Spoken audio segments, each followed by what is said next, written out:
Вокалдык Silkway Star долбоорунда өткөн ишембиде чыныгы музыкалык интрига орун алды. Сынактын экинчи эпизодунда казакстандык катышуучу Алем Калыстар тобунун өнөрүн жаркыраган аткаруусу менен багындырып экинчи орунду ээледи. Белгилей кетсек, экинчи эпизоддо катышуучулар англис тилиндеги дүйнөлүк хиттерди аткарышты. Калыстар тобу Грузия, Өзбекстан жана Армениядан келген катышуучуларды да жогору баалашты. Бирок эң көп упайды экинчи жума катары менен малайзиялык ырчы Язмин Азиз топтоду. Артистти колдоо үчүн атайын Астанага Филиппинден блогер Саймон Хавер учуп келди. Айтымында долбоор жаш артисттерге дүйнөлүк атак даңкка жетүүгө мүмкүнчүлүк берет. Чет элдик конок биринчи жолу болуп жаткан өлкө жөнүндөгү таасирлери менен да бөлүштү.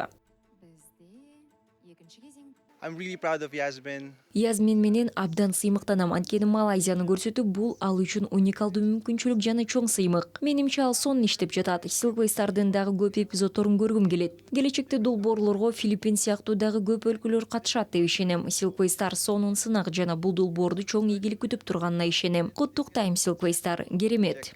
Congratulations, Silkway Star. Amazing. Андан кийин Азербайжандын өкүлү Сабина Заде долбоор менен коштошкону белгилүү болду. Аны колдоо үчүн сахнага сынактын калган 11 катышуучусу чыкты. Алардын баары биргелешкен чыгарманы аткарышты. Эскерте кетсек, Silkway Star бул Казакстандын борборунда өтүп жаткан биринчи эл аралык вокалдык конкурс. Шоуда Азербайжан, Армения, Грузия, Казакстан, Кытай, Кыргызстан, Малайзия, Монголия, Тажикстан, Түркмөнстан, Өзбекстан жана Түштүк Кореядан келген аткаруучулар өздөрүнүн чеберчилигин жана өлкөсүнүн маданий каада салттарын көрсөтүшөт.